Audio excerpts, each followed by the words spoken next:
can see homicide detectives working right now. They're collecting evidence, trying to determine what led to a man being stabbed to death at this bus stop here near First and Prince. And over here you can see where the bullets pierced through that metal grate. Looks as though maybe a shotgun did some of that damage. Now we're going to go inside right now because this is only the beginning. Union workers are being dropped off by the busload this morning outside of City Hall. And I want you to take a good look at the crowd. You can see it's not just workers who are gathering here. We now have a closer look for you. Now you can actually see the house where this deadly shooting and another shooting took place last night. Why Tucson is the place for those who have an itch for ink but just can't handle the pain. Lauren Burgoyne investigates. Tucson police swarming the area of the address 6001 South Park. That is where close to a dozen illegal immigrants were being held against their will. And actually, board this B-24. We're going to give you a live look inside. Take a look at the mess that Mother Nature has left here in Green Valley. This is what's posing the most problems for firefighters. They tell me that this dry brush and grass, it was that odor that led deputies to 2 decaying bodies here. But it didn't make the turn onto 22nd. Instead, it came smashing through the brick wall. Then if you follow me over here, you can see it ended up in this person's garage. Because as you can see, the moment we've all been waiting for, the Wildcats are here. You can hear them calling plays. But I want to point out the reason we're here in the first place. It's this brand new turf here at Salt Point High School. They're very proud of it. Live, local, late breaking. This is KOLD News 13, live. Good morning. Thank you for starting your Tuesday with us. I'm Scott Kilberry. And I'm Lauren Burgoyne. Our top story in a moment, but first, to check of your first alert weather and traffic on the ones. And Aaron, our Twitter page has been blowing up. Everybody wants to know if they should grab the umbrellas on their way to work this morning. And we're following late breaking news. Police are investigating a murder after finding a man who had been stabbed by a Midtown bus stop. Police were called to the area of First Avenue and Prince shortly after 1 a.m. They say they got a 911 call about 2 men fighting. When officers arrived, they found a man with stab wounds. The victim was taken to University Medical Center where he died. Now here's how you can help. Police are searching for a Hispanic man in his 20s who was last seen wearing a gray t-shirt and black jeans. Anyone with information is asked to call 911 or 88 Crime. A developing story in the Netherlands after 2 men are brought up on terrorism charges. This is just coming into us. U.S. officials say they are looking into whether the men were conducting a dry run for a potential terrorist attack. The 2 men were questioned by Dutch authorities after some suspicious items were found in their checked luggage. They were on a United Airlines flight from Chicago, among them a cell phone taped to a Pepto-Bismol bottle, a knife and a box cutter. U.S. authorities were alerted to something suspicious after one of the men was supposed to fly from Chicago to Virginia and then to Amsterdam, but he changed his plans to take a direct flight instead. One of the suspects, 48-year-old Ahmed Mohammed Nasser al-Sufi, is a native of Yemen but has permanent resident status in the United States. And help may be on the way for 33 trapped miners. Key equipment that will allow Chilean officials to begin drilling an escape shaft to rescue the miners is expected to arrive today.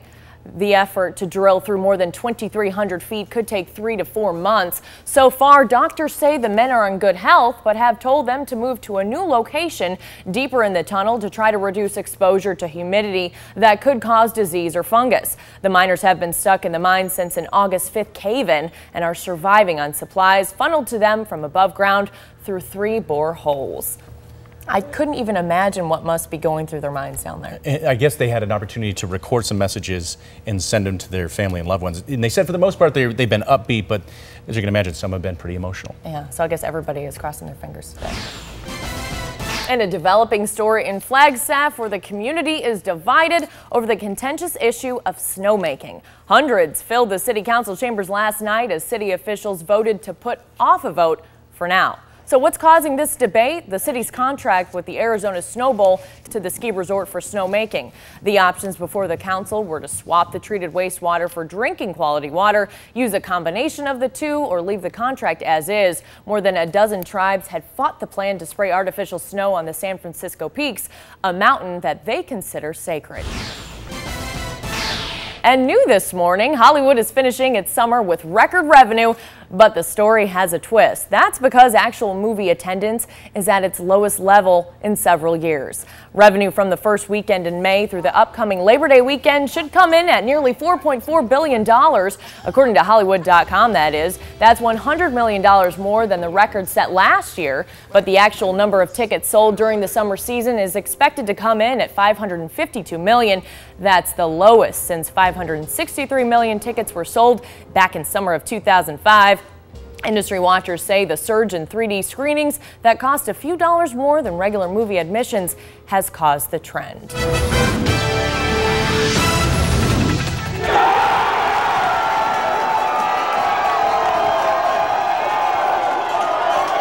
It was the kind of game you just couldn't sit down to watch.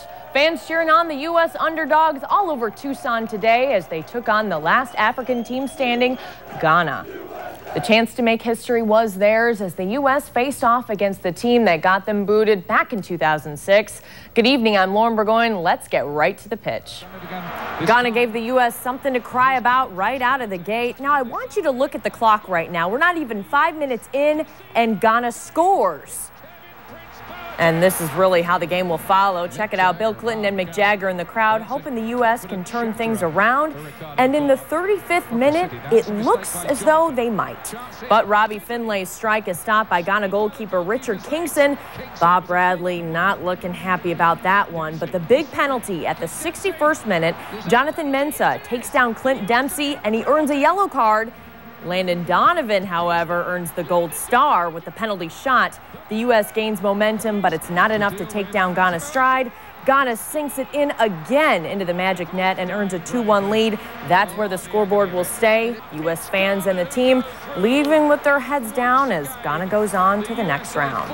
And if you like what you see on the field, you actually have an opportunity to host the Toros in your home, like moving in with the Kilberries. Mindy, you got that right. Hundreds, maybe even 1,000 students who should be in class right now have made their own field trip downtown the streets of Tucson. They are camped outside the state building just across the street from the federal courthouse. They are chanting one unified message, and they're holding signs as well. And while this issue of Senate Bill 1070 is certainly dividing members of our state, it is uniting several high schools. We were there for every step of the march. You can hear them coming long before you see their signs. Students from Pueblo High School leaving history class to make a history lesson all their own. And their message today is clear. They're chanting, "Si se puede," or "Yes, we can." But their banners are saying, "Vote no to Senate Bill 1070. And I'm a U.S. citizen, but I believe in what I'm standing up for. I support what's going on. I don't want this bill to pass. Right now, if she was standing in front of you, I would tell her, I will ask her to veto and to look deeper in it, because this is like, it's not only affecting like the community, the immigrant community, the Mexican American community in general, but it's also affecting the all types of community. But it's not just students who are in protest. Our city leaders are following. I think it's inappropriate. It's going to cause problems in every community that I know about. It's not a bill that is good for Arizona. It's not going to address the needs of our state, which is for border security. We have to address the drug trafficking. We have to address the human trafficking. This bill is not going to do that. If anything, it could even detract from being able to accomplish that important responsibility. And while most of these students are too young to vote, they hope today their opinion will matter. I'm not entirely sure they will take us seriously because we're underage and we're students. People don't listen to a lot of children. So we're here to prove that we are not just children, we're human beings and a future adult.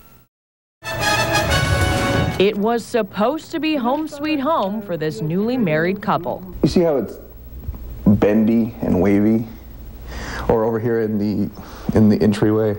But after Javier and Nicole Velasquez moved into their house in December of 2006, the honeymoon was over. It's our first home together. We're trying to move in, start our new life, and then the nightmare starts, I guess. Their builder, Redline Construction, went bankrupt in 2007 and left a lot of unfinished business at their house and several others in the neighborhood.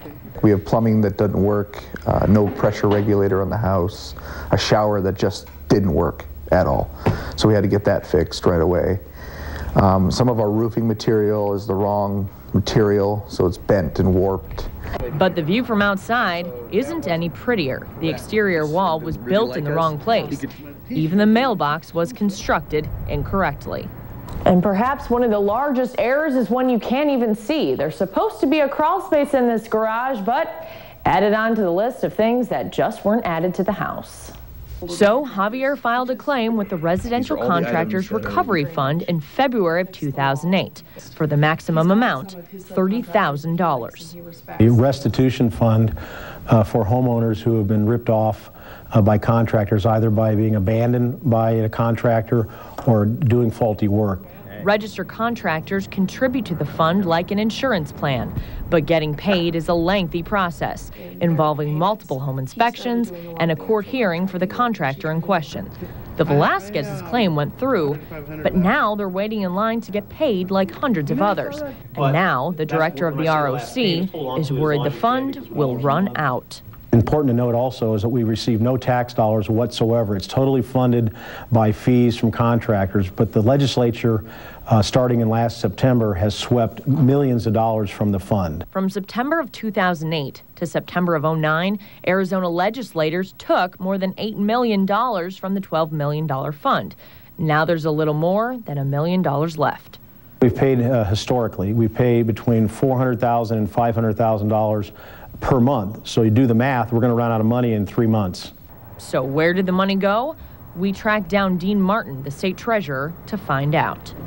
What the state's been doing is, rather than balancing the budget, rather than the legislature and the governor reducing the general fund spending so that it matches revenues, they basically have been stealing funds, stealing money from other funds like this registrar's fund. The House Appropriations Committee Chair, John Kavanaugh, says they transferred the money to the general fund, and paying it back isn't realistic. It's going to take a variety of tools to get us out of this mess. One of those tools is dipping into accounts that have excess funds that aren't needed to help us temporarily bridge the gap. And other people have used the words swiping from the fund or stealing from the fund. Do you see it that way? No. Stealing involves taking something you legally can't do. We legally can take these funds. As for Javier and Nicole, Representative Kavanaugh says every homeowner who is entitled will get paid, even if it means taking from another fund to do it. It's hard to describe. After this long, we're just kind of defeated because, you know, there are things we want to do, things we can't afford to do, and now we're looking for help from the state to get us over the hump, but we're still waiting. I'm Lauren Burgoyne for KOLD News 13, live local late breaking. Meet Ruthie, Leggy, Lizzie, and Rhoda. It's easy to see these chickens rule the roost at the Olson household, or at least the backyard. They talk to us. Believe it or not, they all have different voices and different sounds for different types of things. And since we don't speak chicken just yet, like their mother hen, Kathy Olson, we'll let her husband, Paul, give us the tour. I call it the Hen Hilton. Okay. And it's all set up for our 4 hot chicks. It's got 3 bedrooms back here and 3 nesting boxes and a pool view. With this fine feathered audience, it's easy for Paul to crack jokes. I'm a real estate broker. I'm not Old MacDonald. However, my neighbors kind of think that maybe Jed Clampett might have moved into the neighborhood. The Olsons' backyard is just one of 15 stops on the City Chickens Coop tour, put on by the Food Conspiracy Co-op. The last tour we did, my boss actually wasn't sure that it would even be a successful event. We thought maybe 100 people would go. We were all pretty floored by the response and the interest that we got. Tori Ligon's backyard is another attraction, but she's not winging it today. Tori created the self-guided tour to share the benefits of these backyard birds, like the free fertilizer and, of course, the fresh eggs. You know everything that went into those eggs, so you can feel really comfortable about the quality of the food. For the Olsons, these pets have become part of the family. My little girl. Payback is I've got 4 little friends, One of them who comes and sits up on my lap in the morning when I drink my coffee. And perhaps the most valuable lesson I learned on the chicken coop tour today is how to make these feathered birds my friends. A bowl and some sunflower seeds. Eat up, guys. I'm Lauren Burgoyne for KOLD News 13, live, local, late breaking.